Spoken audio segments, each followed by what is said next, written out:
My husband, Commander Adrien Cole, once swore to protect me. Instead, he threw me into solitary while I was pregnant, because his mistress accused me of trying to kill her. In my last life, I begged, obeyed, and lost everything, including my child. This time I'll turn every whisper into a weapon, every rumor into a noose around their necks. By the time I'm done, they won't just regret underestimating me, they'll choke on it. The echo of boots striking linoleum reached me before the door even opened. I was lying in the narrow hospital bed, my head turned toward the peeling green wall, trying to keep my breathing steady despite the throbbing pain in my abdomen. My hands rested over my stomach, a protective reflex I couldn't shake, even though in the deepest part of me, I already knew I wouldn't be keeping this child. The door slammed open with a force that made the walls shudder. I flinched, but I didn't turn my head right away. I already knew who it was. Adrien Cole. Tall, broad-shouldered, every inch the disciplined military officer, and yet the only thing I could see now was the fury radiating from his dark eyes. Even in his 20s, he carried himself with the kind of presence that could silence a room. Once, in another lifetime, that presence had made my heart race with pride. Now it made my pulse slow into something cold and still. He strode to the foot of my bed, his voice cutting the air like a blade. "Maya Reed, how could you? Do you have any idea what you've done?" I kept my gaze fixed on the wall. "Sabrina Lane is in the infirmary with a concussion," he continued, each word clipped. "She could have died. She says you pushed her from the second floor." The accusation landed like a hammer, though not for the reasons he thought. My lips parted, then closed again. I remembered this moment. I remembered every heartbeat of it, from another life. Back then I'd scrambled to explain myself, desperate for him to believe me. It wasn't me, Adrien. I didn't touch her. She slipped. You know me, I wouldn't. But he hadn't known me. Or maybe he had and simply hadn't cared. I turned my head slowly to face him. He looked the same as he had in those old memories. Sharp features, the chiseled lines of his jaw more defined when he was angry, the faint scar at his temple from some long-ago training accident. And yet I saw none of the man I'd once loved. "Do you have anything to say for yourself?" he demanded. My voice was calm. Flat. "No." A flash of confusion crossed his face, quickly smothered by fresh anger. "Don't think that being pregnant will protect you, Maya. You've crossed a line." I let out a sound that was almost a laugh, though there was no humor in it. Protect me? Pregnancy had been my prison in my last life. A shackle I'd clung to in the foolish hope it would bind him to me. Adrien stepped closer. "Here's what's going to happen. You will apologize to Sabrina for what you've done. And then you will serve time in solitary confinement to reflect on your behavior." It was the same sentence he'd handed down to me before, the one that had nearly killed me. Back then I'd thought maybe if I complied, if I humbled myself, he would show mercy. But mercy was a language Adrien Cole had never learned. I met his gaze and held it. "I did nothing wrong. I won't apologize. And you will not put me in solitary." A murmur of disbelief left his lips. "Are you sure about that?" "I'm sure," I said, each word deliberate. His eyes hardened into polished stone. He turned his head toward the open doorway and barked, "Guards." 2 uniformed soldiers appeared instantly. Their expressions were neutral, but I saw the flicker of uncertainty in their eyes when they looked at me. The pregnant wife of their commanding officer. Even so, they stepped forward at his command. "Take Maya Reed to solitary. Let her reflect." They moved toward me, their hands reaching. In my past life I had gone quietly, swallowing my humiliation to preserve a scrap of dignity. But that woman had died with the cancer that had rotted me from the inside out. This time I wanted the whole base to see. As their hands gripped my arms, I threw back my head and let my voice carry. "Murder. Adrien Cole is trying to kill me and my unborn child. All for his mistress, Sabrina Lane." The effect was immediate. Heads turned in the hallway. Boots paused mid-step. Conversations died. The soldiers holding me stiffened. From the corner of my eye, I saw faces appear in the doorway. Nurses, clerks, even a couple of officers passing by. Their eyes widened. Whispers began, low but sharp. "Isn't she pregnant? Her forehead's bleeding. He's protecting that Lane girl like she's his wife." Adrien's jaw clenched. He stepped forward in 2 strides, his palm pressing hard over my mouth. "Shut up," he hissed. I sank my teeth into his flesh. Hard.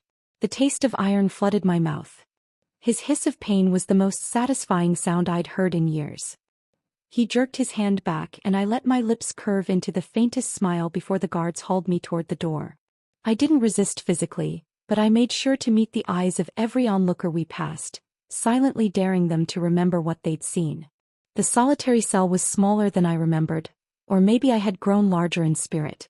The walls pressed in, bare concrete stained dark in the corners. The air smelled of damp stone and mildew. A single wooden bench jutted from the wall, the only furniture. The door clanged shut and the lock slid home with a heavy finality. Darkness swallowed the room. I stood in the center, my hands still bound in front of me, and let the silence settle over me. In my last life I had lasted 7 days in this black pit with no food, no water. By the time they dragged me out, my skin hung loose over my bones, my vision blurred from dehydration, my unborn child barely clinging to life. I had still believed I could save him then. That child had grown into a boy with Adrien's eyes and Sabrina's disdain. I had loved him despite it all, given him the last drops of my devotion. And when I was dying, that boy, my only son, had looked at me and said, "If you're going to die, just die already. Stop embarrassing us." The memory burned in my chest like acid. That was the legacy Adrien had given me. A child who saw his mother as an obstacle to be removed. Never again. I sat down on the bench, my palms resting over my abdomen. The ache there was constant, a dull drumbeat under my skin. I stared into the darkness and saw not the promise of new life, but a weapon waiting to be used against me. They would use this child to keep me tied to Adrien. To justify every cruelty. To make me endure everything, for the sake of the baby. I slid to the floor, curling forward. My fists clenched. The first blow was harder to deliver than I expected. Pain exploded through my midsection, stealing my breath. I grit my teeth and hit again. And again. Each strike was a vow. You will not be used against me. You will not grow to hate me. You will not become him. My breath came in ragged gasps, the air thick in my throat. Sweat slicked my skin even in the cold. I lost count after the 10th blow, my vision swimming. The ache deepened into a tearing pain that made my head spin. Time lost all meaning. I could have been in that darkness for hours, days. The cell seemed to close in on me, the walls leaning forward to watch. My body trembled uncontrollably. Every so often, a wave of nausea clawed up my throat, but there was nothing in my stomach to bring up. Then came the warmth between my legs, slow at first, then in a rush. The smell of blood was sharp, metallic. I let my head fall back against the wall, my lips parting in a silent sigh. I had done it. The pain was searing now, curling around my spine, wrapping around my ribs. My breaths turned shallow. Somewhere beyond the door I thought I heard voices, but they were distant, muffled. The darkness began to sway. I lay on my side on the cold stone floor, my arms curled protectively around a belly that no longer carried a future. My cheek pressed to the damp concrete, my heartbeat slowing in my ears. The last thing I remembered before my eyes closed was the steady drip of blood onto the floor, each drop a punctuation mark in the sentence I had chosen. When they found me, they would not find the woman I had been. That woman was already gone. The first thing I was aware of was the cold. It clung to my skin, sank into my bones, made my teeth ache. My body felt heavy, as if the darkness pressing down on me had weight. Somewhere in the distance, water dripped, a slow, deliberate sound. Then came the murmur of voices muffled through the cell door. A beam of light cut across my closed eyelids. "She's not moving," one guard's voice cracked. Boots scraped, keys rattled, and the lock clanged open. "Comrade Reed." The urgency in his voice was almost comical, considering these same men had left me here to rot. Rough hands rolled me onto my back and I heard a sharp intake of breath. "She's bleeding bad. Get the medic." I let my head loll to one side, not bothering to speak. My body was a ruined battlefield, and I had chosen every wound. 2 more sets of boots thundered in, and then the air shifted with the smell of antiseptic from the medic's kit. "Pulse is weak. Move her now." They hauled me up, half carrying, half dragging me toward the door. The hallway outside was blinding after so long in the dark. I squinted against the glare, catching flashes of startled faces as we passed. Soldiers, clerks, nurses, and all of them staring. Good, I thought. Let them see what their commander does to his wife. The hospital ward smelled the same as before, paint peeling from green walls, faded red slogans half hidden under grime. They laid me on a bed, the thin mattress sagging under my weight. The bright light overhead buzzed, the sound burrowing into my skull. A nurse barked orders to her assistants, her voice sharp but not unkind. "For drip, saline, and call Dr. Hahn now. And someone tell Commander Cole." Her words cut off abruptly, replaced by the sound of heavy boots on tile. Drink. He appeared at the foot of my bed, his expression taut, a careful blend of sternness and something that might pass for concern if you didn't look too closely. His uniform was immaculate, not a button out of place, as though the past hours had left him untouched. For a moment he didn't speak. His gaze flicked from the blood-stained blanket over my legs to the four being inserted into my arm. Then he stepped forward and reached for my hand. I pulled it back. His jaw tightened. "Why, don't." My voice was hoarse but steady. His brows drew together in what might have been confusion. Or maybe irritation. "I didn't expect this to happen. Just rest and recover for now. We're still young. We can have another child someday." The words hit me like a slap. In another lifetime I had clung to such promises. I'd told myself his coldness was temporary, that another child might fix the cracks between us. I had been a fool. I almost laughed. "Another child," I repeated softly, tasting the bitterness of the phrase. Adrien's eyes searched my face, but I gave him nothing. No grief, no longing, no gratitude. Just silence. Over the next hours, nurses moved in and out of the room. Some spoke to me gently, their eyes flicking toward the hallway as if checking for eavesdroppers. I caught fragments of their whispered sympathy. "Locked up while pregnant. Her forehead still bleeding. Too much even for a commander."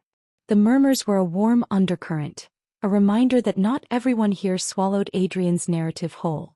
And I would give them more to chew on. When you've been the prey before, you learn to recognize the power of public opinion. In my last life, I'd let gossip and whispers destroy me because I was too afraid to speak. This time I would plant the seeds myself. Late the next morning, a nurse entered with news. "Commander Cole, Comrade Lane has fainted." The name sent a slow spark through me. Apparently, Sabrina Lane had heard about my miscarriage and decided to perform her favorite act, the tragic collapse. According to the nurse, she'd been on her way to visit me when her frail body gave out in the hallway. I didn't even have to look at Adrien to know what he'd do. He stiffened. "Where is she?" "They're bringing her to the East Ward." He left without a word. The moment he was gone, I let my breath out slowly. Then I turned my face toward the door and let my voice rise, loud enough to carry into the hall. I began to cry, loud, wrenching sobs that sounded raw even to my own ears. Nurses passing outside stopped to peer in, concern etching their features. She's been after my husband since the day she arrived," I choked out between sobs. Sabrina Lane, his precious childhood friend. He gave her more than half his salary, a job, everything she wanted. She'd call him in the middle of the night, saying she was scared of thunder, and he'd go to her without hesitation. The nearest nurse stepped inside, her lips pressing together. I continued, letting my words fall in a rush. "She even told me to my face she was going to get rid of the baby in my belly so I'd divorce him. And now the baby's gone." The nurse's eyes darkened. Other patients in nearby beds leaned toward us. A man in his 40s frowned deeply. "And the commander lets her stay around you like that?" I gave a small, broken laugh. "He says they're like brother and sister." The room shifted, people exchanging glances, their expressions cooling toward the absent commander. No one here was naive enough to believe in such convenient innocence.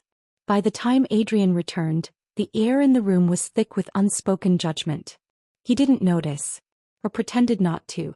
His face was set in lines of frustration. "The doctors say Sabrina needs rest. She fainted trying to come see you." I tilted my head. "She should take care of herself. Wouldn't want her to overexert." His eyes narrowed, sensing something in my tone. But before he could speak, an orderly stepped in. "Commander Cole, the colonel wants to see you." Adrien's jaw tightened. He gave me one last look, equal parts warning and suspicion, then left. I learned later what happened in that meeting. Rumors had already begun to spread, about his neglect of me while pregnant, about Sabrina's constant presence, about the so-called brother-sister relationship that looked very different to outside eyes. His superior, Colonel Wei, had been Adrien's mentor for years and liked him well enough, but even loyalty had limits. He told Adrien plainly, "Control the gossip. Keep your distance from Comrade Lane." By the time Adrien came back, the storm cloud over his head was impossible to miss. He closed the door behind him and fixed me with a glare. "You almost ruined me with your impulsiveness. My superiors had to speak to me because of you. Do you realize the damage this could do to my career?" I didn't look away. "Good. I hope it does." For a moment he simply stared as though he couldn't believe I'd said it out loud. But I had. And I meant every word. The click of the door latch was sharp in the quiet hospital room. Adrien stepped inside, shutting it behind him with a finality that made the air heavier. His uniform jacket was still buttoned to the throat, but there was a stiffness to his movements, a faint edge of strain that hadn't been there before. He didn't sit. He didn't even glance toward the chair by my bed. Instead he stood at the foot of it, arms crossed, his dark gaze fixed on me. "You almost ruined me," he began, his voice low but tight with anger. "Do you have any idea what I had to deal with because of you? My superiors called me in today. They warned me to watch my reputation." I tilted my head against the pillow, meeting his glare with a calm, unblinking gaze. "That must have been uncomfortable for you." "Uncomfortable?" He stepped forward, his boots silent on the worn floor. "It was humiliating. You stood there in front of half the base, screaming lies about me. Now there's gossip everywhere." A small laugh escaped me before I could stop it. Not a light laugh, but one edged with ice. "You think I lied?" His jaw tightened. "You're blowing things out of proportion. Sabrina and I are like brother and sister," I finished for him, my tone flat. "Yes, I've heard that song and dance before." He froze mid-breath, surprised by the bluntness.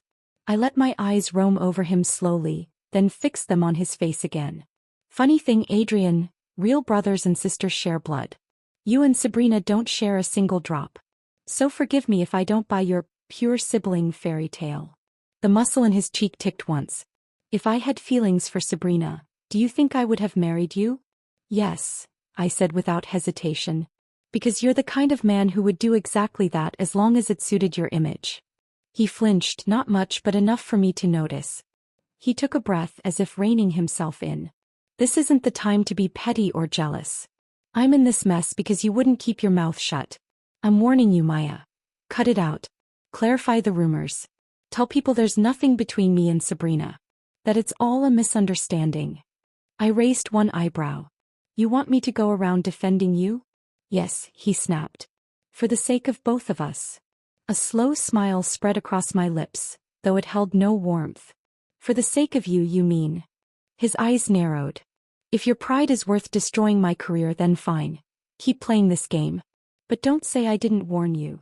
"All right," I said, leaning back against the pillow as if in agreement. His brows drew together suspiciously. "All right. I'll clarify the rumors," I said smoothly, "if you do one thing for me in return." His guard went up immediately. "What?" "From now on you cut off all private contact with Sabrina. No late-night visits. No secret errands. No slipping away to comfort her during thunderstorms. If she needs something, she comes through me. Can you do that?" Adrien's eyes flickered, a flash of calculation. I could almost hear the gears turning in his head, weighing his options. This was a man who would never choose loyalty for love's sake. But for his career? That was a different matter. Finally he gave a single curt nod. "Fine.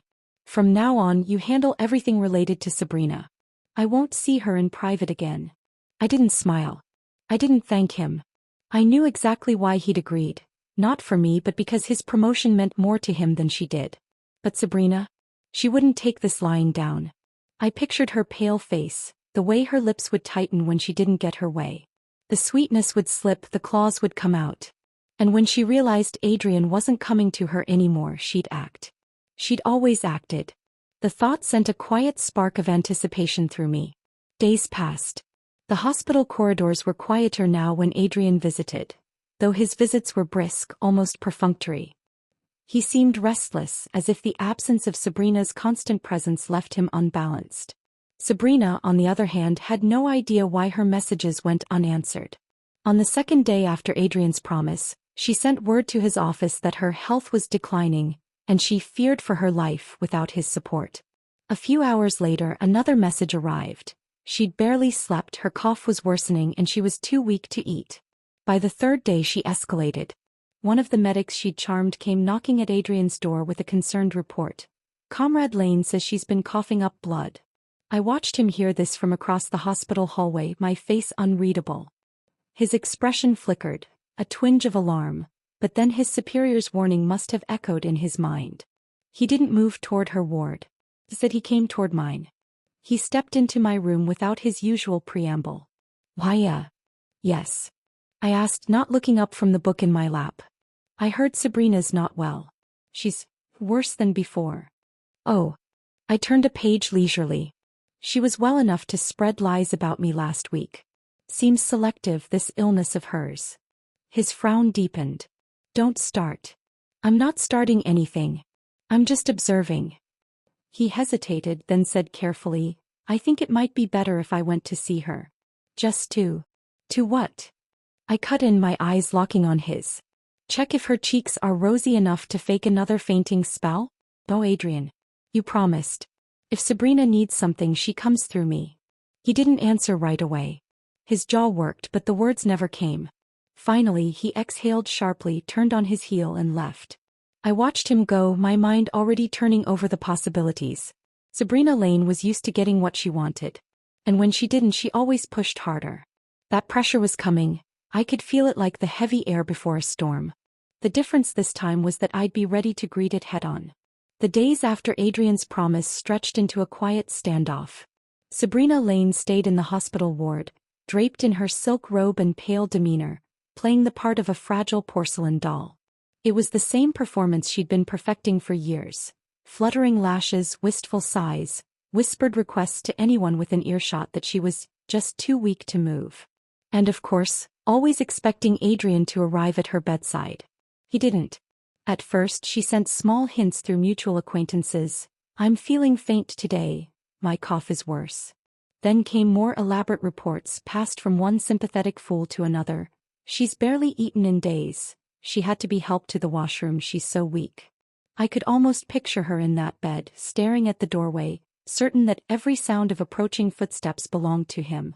When it became clear he wasn't coming, her messages took on an edge of desperation. On the 5th day, a medic I recognized from the ward knocked on my door.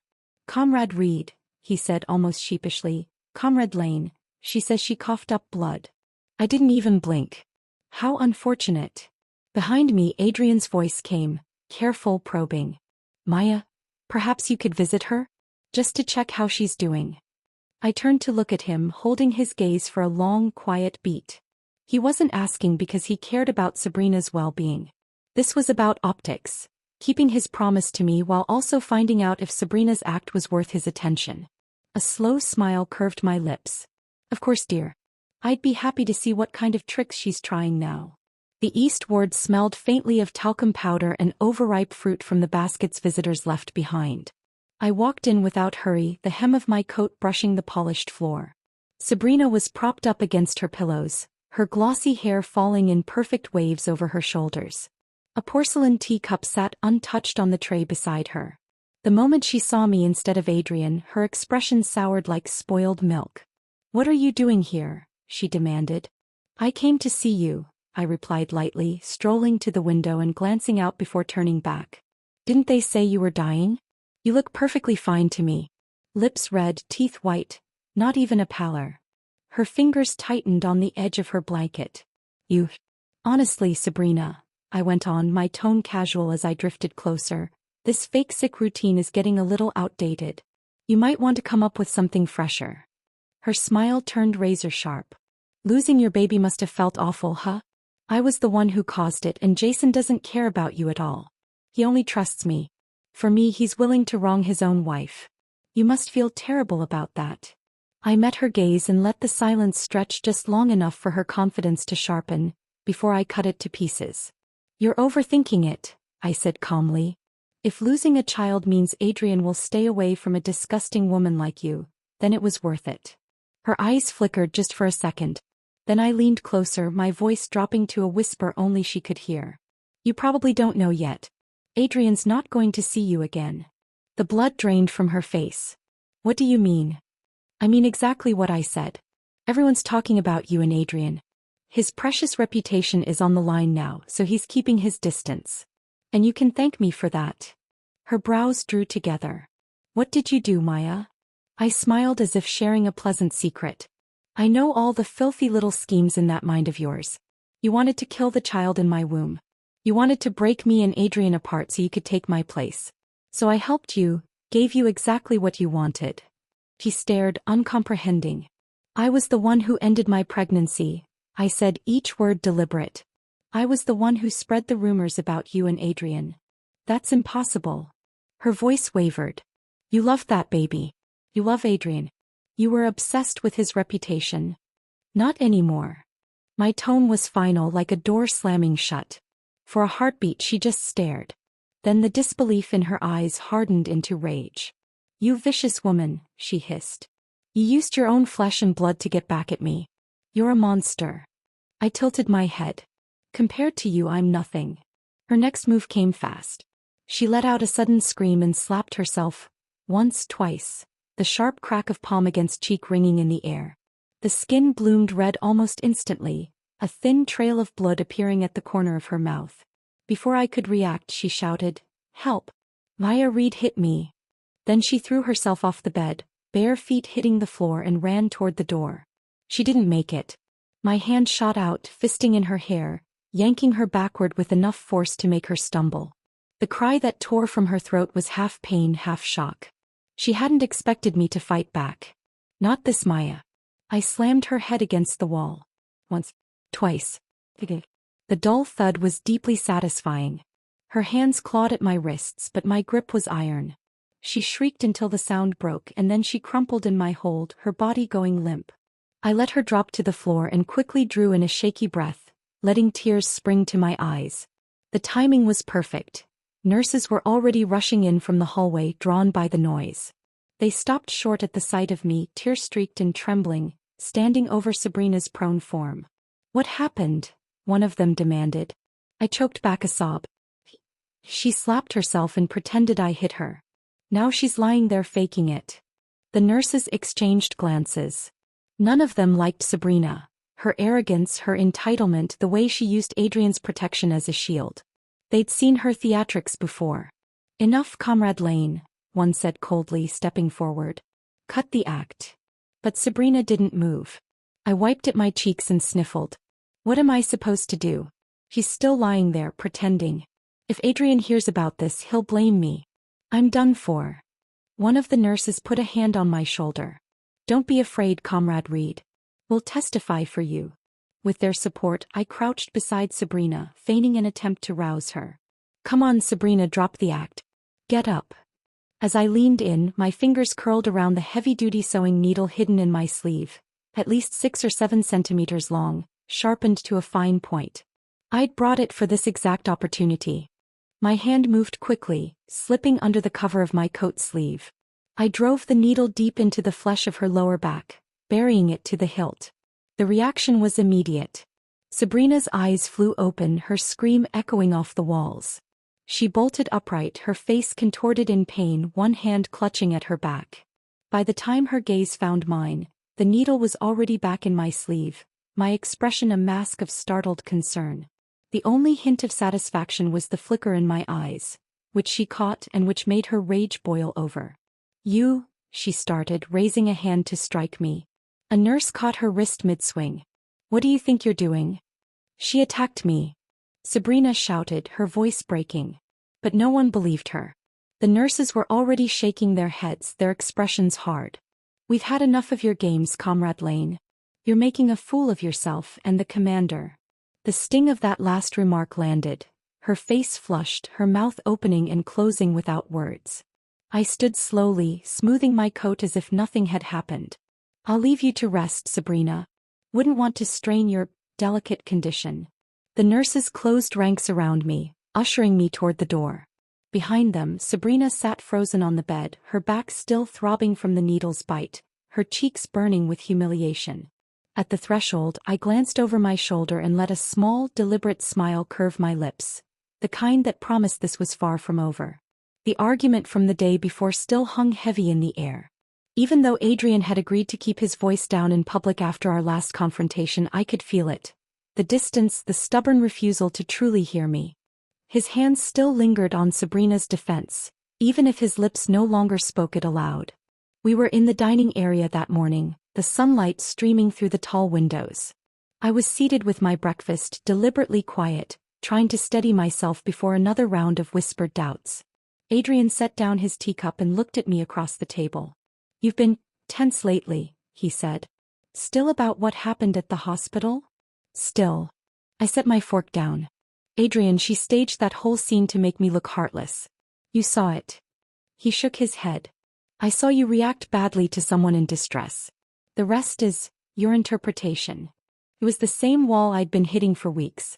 The same wall I'd hit in my past life, right before everything went to hell. I leaned back, staring at him, wondering if there was any point in speaking when his mind was already made up. "One day," I murmured, "you'll wish you'd listened." I didn't expect her to come so soon. The doorbell rang mid-afternoon. I was curled up on the couch, reading, when I heard the chime echo through the hall. I half expected it to be a delivery. Instead, when I opened the door, Sabrina Lane stood there, pale cardigan, hair tied into a neat braid, clutching a paper box with the name of a high-end bakery on it. Her smile was small, sweet, practiced. I thought I should visit. I heard you've been recovering. I brought pastries." Before I could answer, her eyes darted past me and landed on Adrien, who was walking in from the kitchen with a tray of soup. Her entire expression softened in an instant. "Adrien," she breathed, "you're here." He set the tray down, almost smiling. "Sabrina, you're out already?" "Discharged this morning," she said. I just wanted to see you both." She stepped in without waiting for me to invite her, her gaze sweeping the living room as though mentally cataloging the space. She noticed Adrien pulling a chair closer to me and setting the soup down. "You're serving her," she said softly, eyes glistening. "It's touching." Adrien smiled faintly. "She's still recovering." "I don't mind." Sabrina pressed the bakery box into my hands. "Please, accept this. I came here to apologize." She swallowed hard. "In front of both of you." Then, with calculated drama, she moved to the center of the living room and knelt. The movement was smooth, deliberate, designed to shock. "I've wronged you, Maya," she said, her voice trembling. "I never meant for misunderstandings to fester. My parents, before they died, they begged Adrien to look after me. I can't bear to see that friendship broken because of me." She turned to Adrien, eyes wide. "And you've always been my only family. If I've been foolish, please forgive me." It worked. I saw the moment his resolve cracked. His lips pressed together in something between pity and obligation. "You don't have to kneel, Sabrina," he said, moving as if to help her up. "You've been through enough." She shook her head quickly, tears spilling. "Not until Maya forgives me." I didn't answer. I watched them both, her performing, him falling for it, and felt the same cold realization I had in my past life. Sympathy was her most dangerous weapon. When she finally rose, he guided her to the couch himself. "Stay nearby," he said. "I'll make sure you're all right. You don't need to be alone right now." That was the moment I knew she had shifted strategies. Gone was the brazen rivalry, the sharp remarks meant to undermine me in front of others. This Sabrina was soft-voiced, tearful, radiating sisterly affection for me and filial dependence on Adrien. It was a long game she was playing now. The same one she'd used before in my other life, the one that eventually left me without a marriage, a reputation, or a future. But this time I wasn't the same woman she faced. She wanted to play for the long game. I'd play for the final checkmate. Sabrina had always been dangerous when she was quiet. The loud, confrontational Sabrina, the one who tried to humiliate me in the hospital, was clumsy and impatient. This new version, the one who smiled like a porcelain doll and spoke as though we were sisters, was the kind of predator that could make others doubt their instincts. I had seen her perfect this act in my past life. I had been its victim once before. Not again. Adrien's departure was set for a Tuesday morning. We stood together outside the garage while his driver prepared the Jeep. The air was brisk, carrying the faint smell of damp soil from the night's rain. He had his officer's cap tucked under his arm, his bag over one shoulder. "I'll be in the South for 2 weeks," he said, glancing toward the administrative building. Things might get busy here. Sabrina's still recovering, so. I waited. I want you to get along with her, he finished, tone firmer now. No fights, no cold shoulders. She's trying, Maya. I almost laughed. Trying? Adrien, He cut me off. I mean it. You're both important to me. For my sake, can't you keep the peace? For his sake. Always for his sake. I didn't argue. I just said, safe travels, and stepped back as he climbed into the jeep. The vehicle rolled out of sight, leaving behind nothing but the low hum of the bass and the faint aftertaste of irritation in my mouth. The performance began the very next morning. I walked into the mess hall for breakfast and saw her sitting with a group of wives, speaking animatedly. The moment she spotted me, her eyes lit up. Hiya, she called, waving me over as if we were childhood friends. Come sit with us. Every head turned. A few women exchanged surprised glances. They'd heard the rumors about our tension. Now here was Sabrina publicly inviting me to her table, her voice full of warmth. She pulled out a chair for me. I was just telling them how well you've been looking after me since the hospital. Adrien's lucky to have someone so kind. Her words were honey, but her eyes flickered with challenge. She wanted me to refuse, to look cold and unfriendly in front of witnesses. So I smiled sweetly and sat down. You're too generous, Sabrina. I'm just doing what anyone would do. Over the next week, she maintained the act, linking her arm through mine when we walked through the base, offering to bring me tea during meetings, telling anyone who would listen that I was like a sister to her. The more she played her part, the more the base started to believe we had mended our rift. And the more dangerous she became, because behind the scenes she was setting her trap. On the 8th day, she approached me in the courtyard, dressed in a light floral blouse and carrying a wicker basket. The weather's perfect, she said brightly. Let's go to the riverside. Just us. We can have a picnic. I knew better than to think this was innocent. In my past life, the riverside had been where. Well, I wasn't going to relive it. But this time I was going to end it. I agreed. Sounds lovely. We walked together, the path winding through the outskirts of the base toward the slow-moving river. The water glimmered under the late afternoon sun. A cool breeze carried the scent of damp reeds. She laid out a blanket and unpacked the basket. Fruit, sandwiches, a thermos of tea. I watched her hands closely, noting the careful way she poured my cup before her own. Twice, while pretending to adjust the blanket, she positioned herself behind me, her movements just close enough to test my balance near the bank. The third time she stumbled into me, hands pressing hard against my back. I caught myself before my feet slipped into the mud. Her smile was too quick, too thin. Oops. I set my cup down and looked at her directly. You've been patient this time, Sabrina. I'll give you that. But you really should have picked a different location. She blinked, the mask slipping for the first time in days. What do you mean? I mean, I said evenly, that the tea smells faintly of chloroform. And I know you've been waiting for the right moment to push me in after I lose consciousness. Her pupils shrank. You want to drown me here, I continued, just like you tried before. Only difference is, I'm not the naive fool I was in my past life. Her face twisted. Past life? You've gone mad.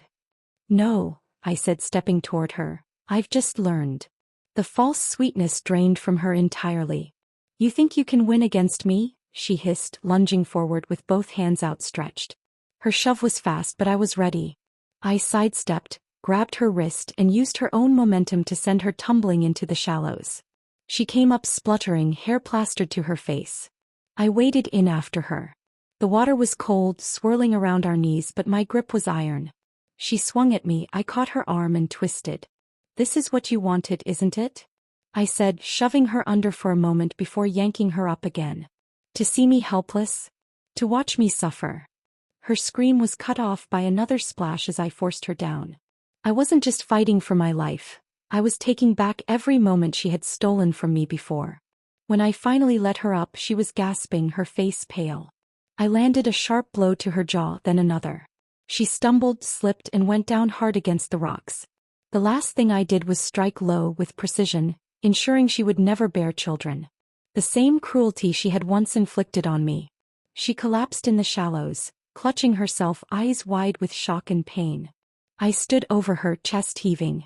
Consider us even, I said and walked away, leaving her sprawled in the water as the current carried away the last of her strength. The next morning I woke to the faint murmur of voices outside my window. Even without hearing the words clearly, I knew whose voice was leading the chorus. Syrupy yet trembling, the perfect blend of victimhood and righteous outrage. Sabrina Lane. When I stepped out into the courtyard, a crowd had gathered, officers' wives, base staff, a few soldiers who lingered at the edges to watch the drama. Sabrina stood in the center, swaddled in a thick shawl despite the mild weather, her face pale and mottled with faint bruises. She leaned heavily on a walking stick, her posture perfectly calculated to draw pity. "She tried to kill me," she was saying, her voice cracking at just the right moments. "She pushed me into the river and held me under. If I hadn't fought, if I hadn't screamed," she broke off, eyes glistening. "Adrien, you have to believe me." And there he was, Adrien, tall and stern in his uniform, jaw tight, eyes blazing. When his gaze met mine, it wasn't confusion I saw. It was judgment. "You laid hands on her?" His voice was low, dangerous. "You tried to drown her?" I folded my arms, not answering the way he expected. "That's the story she's selling, isn't it?" "She has witnesses," he snapped, gesturing to the cluster of women nodding in solemn agreement. "They saw her crawl out of the water, bleeding. What possible reason would they have to lie?" I almost laughed. "Plenty. But you wouldn't listen even if I told you." His voice rose, the sharp edge drawing more onlookers. "You've crossed the line, Maya. This isn't just a petty argument. This is attempted murder. Do you understand? I could have you thrown in prison for this." "Prison," I repeated softly as if tasting the word. "Is that where you're sending me now? For defending myself?" He stepped closer, the heat radiating off him in waves. "Apologize to her." "No." "In front of everyone." I looked past him to where Sabrina was standing, head bowed, a faint smile playing at the corner of her lips. She thought she'd won. She thought she'd backed me into the exact corner she'd shoved me into in my past life. The same corner where I'd been forced to kneel, beg, and sign away my dignity. Not this time. I had seen this scene before, long before it played out. That's why I'd been ready. Over the past week, while playing the role of the forgiving sister to keep up appearances, I'd also been quietly preparing for my exit. I'd sold the jewelry Adrien had given me over the years, the kind he'd never notice was missing, and converted the cash into smaller bills. I'd stitched them into the lining of my coats and dresses, every hem a hidden pocket. I'd sold 2 of my most valuable hairpins to a merchant who passed through the base. I'd packed only what I could carry without looking suspicious: papers, essentials, and the rest of my savings. I wasn't going to leave this place with nothing ever again. "Adrien," I said, my tone calm enough to cut through the crowd's murmurs, "if you think I'm going to apologize for something I didn't do, you're mistaken." He frowned. "Then you leave me no choice." "Good," I interrupted, reaching into my bag. "Because I don't want there to be any choice left between us." I pulled out a thin folder and handed it to him. He flipped it open, eyes scanning the neat rows of text. His brow furrowed. "What is this?" "Divorce papers," I said simply. "Already signed. All that's left is your signature." The murmurs in the crowd swelled. Sabrina's head jerked up, shock flickering across her face. This wasn't the script she had planned. "You're serious?" Adrien's voice dropped. "As serious as you were just now when you threatened me with prison," I said. "Go ahead. Sign it." For a moment I thought he might refuse out of sheer pride. But then his jaw tightened and in one sharp motion he scrawled his name across the final page. He thrust the papers back at me. "Fine. But don't think this ends here.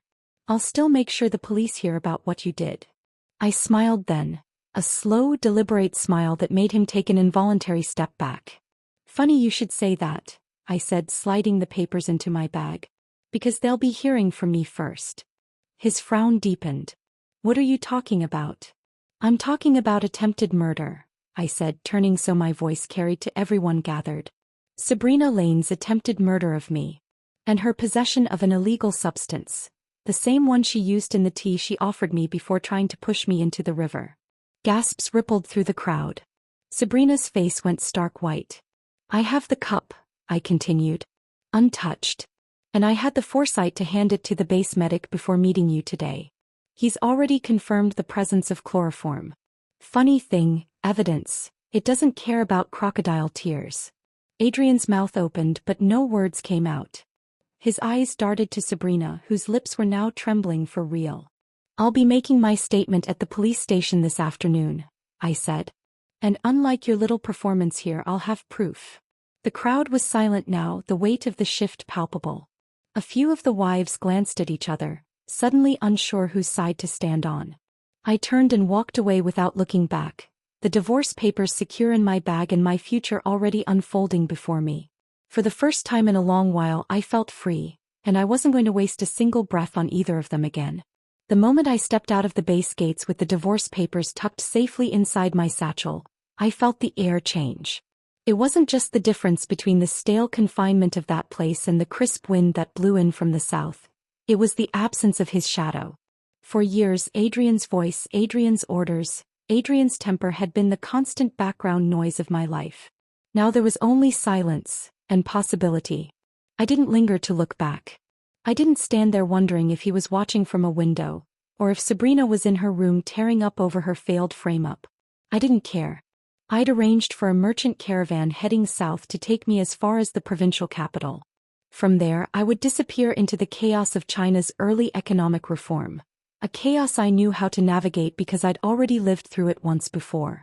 By the time the base even realized I was gone, I was already 2 towns away, sitting in the back of a rattling truck surrounded by crates of tea leaves and bolts of cloth, the road stretching endlessly ahead of me. Every jolt of the wheels on the uneven road shook free another piece of my old life, until I felt lighter than I had in decades. In my past life, the 1980s had been a blur of opportunity and missed chances. I had watched others take the risks I was too afraid to take, build fortunes I could only envy, and climb to heights I could only dream about while I was still stuck under Adrien's control. This time I was going to be the one climbing. I started small.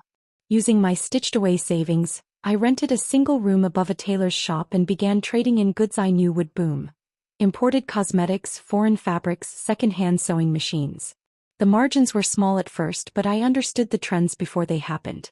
I remembered which policies would open which doors. I knew when to pivot from textiles to electronics, from retail to property. Within 5 years, my one-room venture had grown into a network of import-export companies and real estate holdings. By the 10th year, I was negotiating with foreign investors over boardroom tables instead of bargaining with suppliers in dusty markets. The newspapers began calling me China's first self-made female billionaire, a title that made for flashy headlines but didn't capture the real victory. I had built something no man could take from me. It was almost 15 years after I'd left the base when our paths crossed again.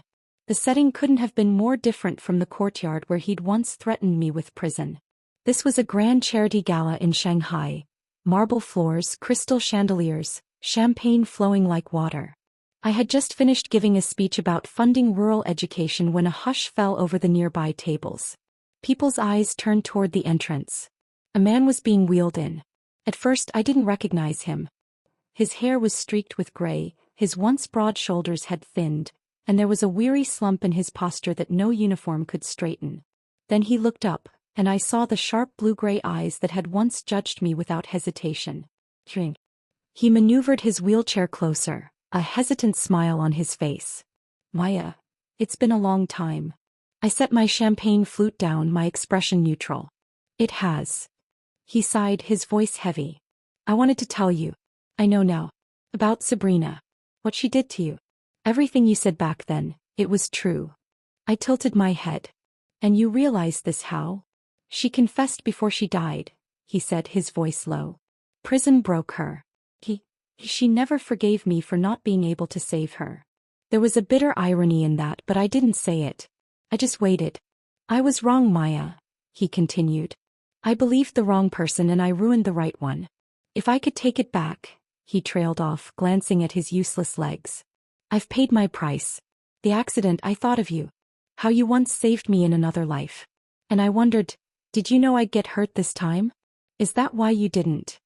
"Yes," I said, my voice steady. "I knew." His head jerked up, shock written plain on his face. "In my past life I threw myself in harm's way to save you," I said. "And you repaid me by letting Sabrina destroy me. In this life I stepped aside and let fate take its course. I owed you nothing more." The color drained from his face. You could have. I could have, I agreed. But I didn't. Because I learned the only person worth saving is myself. I leaned forward slightly, my voice just for him now. Regret is a prison you'll never escape, Adrien. And that's exactly where you belong. Then I straightened and walked away, leaving him in the middle of that glittering hall, the sound of polite applause from another corner of the room swallowing the silence between us. When I stepped out of the gala into the cool night air, a familiar voice called my name. My husband, a tall, warm-eyed man who had been my business partner before he became my partner in everything, was waiting by the car, our son dozing in the back seat after falling asleep during the earlier dinner reception. Ready to go home? He asked. I smiled, really smiled, the kind that reached all the way to my bones. More than ready. As we drove through the city lights, I looked out the window and thought of the girl I'd been the day I left the base. Bruised, accused, stripped of everything but her will to survive. She'd walked out with nothing but a plan and the determination never to be caged again. And now she was gone, replaced by a woman who owned her life completely. I reached over, took my husband's hand and squeezed. Never again, I promised myself. Never again would my worth be tied to a man's approval, or my safety dependent on his protection. I was free. And I intended to stay that way for the rest of my life. The end.